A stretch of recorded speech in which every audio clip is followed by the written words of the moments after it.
This is not a kill confirm. But this is. So what's the difference? Knockback stacking. Knockback stacking is the means by which knockback is applied to an opponent that has already been launched by a previous attack. Depending on the circumstance, the new knockback may replace the old knockback entirely, in which case no knockback stacking occurs, or the two knockbacks may merge their properties, forming a new, hybrid knockback. This mechanic is most commonly seen in doubles matches, but there are many instances in singles where it makes a significant effect as well. So how do you know if two knockbacks will stack? For instance, in these Falco clips, which look basically identical, one has knockback stacking and the other doesn't. Well, there are two conditions that must be met in order for knockbacks to stack together. First, knockbacks can only stack together if both hits are separated by 10 frames or more. So if the second move connects too quickly, specifically 9 or less frames after the first, then the two knockbacks will never stack. Note that this 9-frame timer starts upon being launched, after hit lag ends. As an example, let's look back at Falco performing the pillar combo on Marth. Falco hits Marth with a shine, which gives 7 frames of hit lag. After those hit lag frames end, Marth begins his launch and the 9-frame knockback stack timer starts. Falco then connects with a down air on frame 9 of Marth's launch. Because this is less than 10 frames after the Shine launches Marth, the down air's knockback completely replaces Shine's knockback, and so we see no knockback stacking occur. In contrast, if Falco connects with a down air just 1 frame later, on frame 10 of Marth's launch, then we can see that Marth's downward knockback isn't nearly as high as before. And this is because the down air's knockback is combining or stacking with the residual knockback of Shine.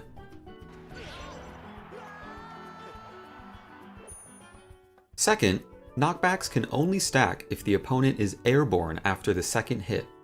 As an example, let's look at Fox performing a running Shine combo on Peach. After the running Shine connects, Fox is able to get on the other side of Peach, and he shines her a second time exactly 10 frames later. Since the two shines are separated by 10 or more frames, this would usually result in knockback stacking. But since Peach remains grounded after the second shine, this criteria isn't met, and therefore the two knockbacks do not stack. If, however, Fox chooses to use neutral air instead of shine, then Peach will be airborne after being hit, satisfying this second criteria. And sure enough, we can see the neutral air knockback stacking with the shine.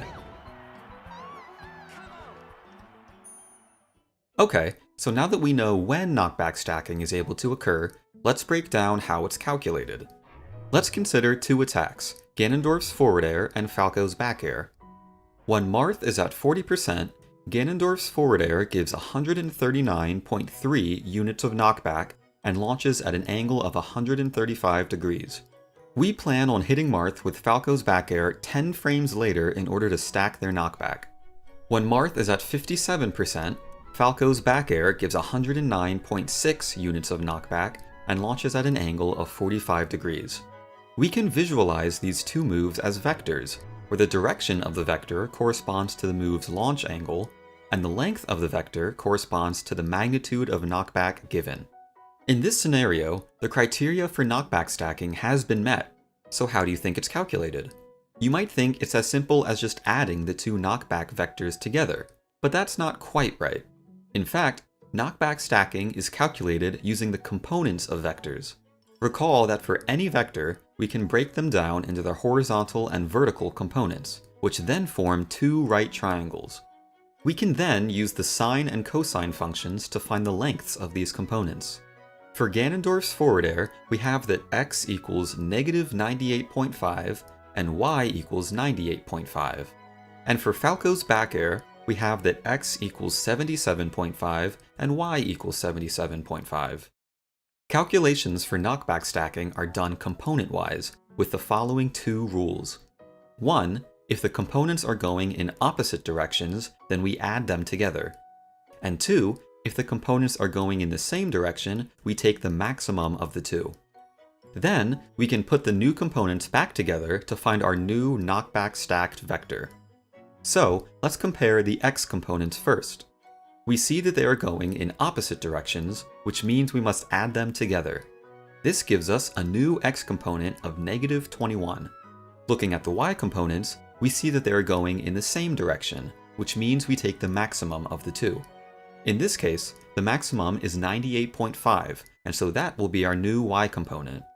Putting these components back together gives us a knockback stacked vector of length 100.71, and that sends at an angle of 102 degrees.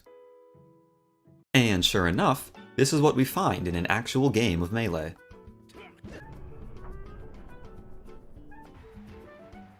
Note that since opposite components are added, we can never get a new component that's larger than either of the two parts. Similarly, since components in the same direction get their maximum taken, the new component will never be larger than either part. This means that there is no way to increase knockback when knockback stacking. You can only ever decrease knockback. This is why knockback stacking is so important for extending combos.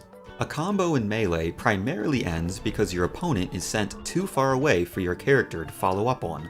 But with knockback stacking, you can decrease your opponent's knockback in favorable directions, which may allow you to get a follow-up hit to extend or finish the combo.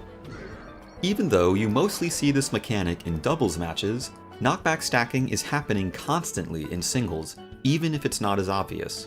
For example, let's take a look at this Fox comboing Shine into up smash. It doesn't necessarily appear that the up smash stacks with the Shine, but we can break down their vectors to see the truth. After applying Melee's knockback stacking rules to each component, we see that the resulting vector sends Marth further to the right than if the knockback wasn't stacked. This slight push to the right is actually the only reason Marth dies.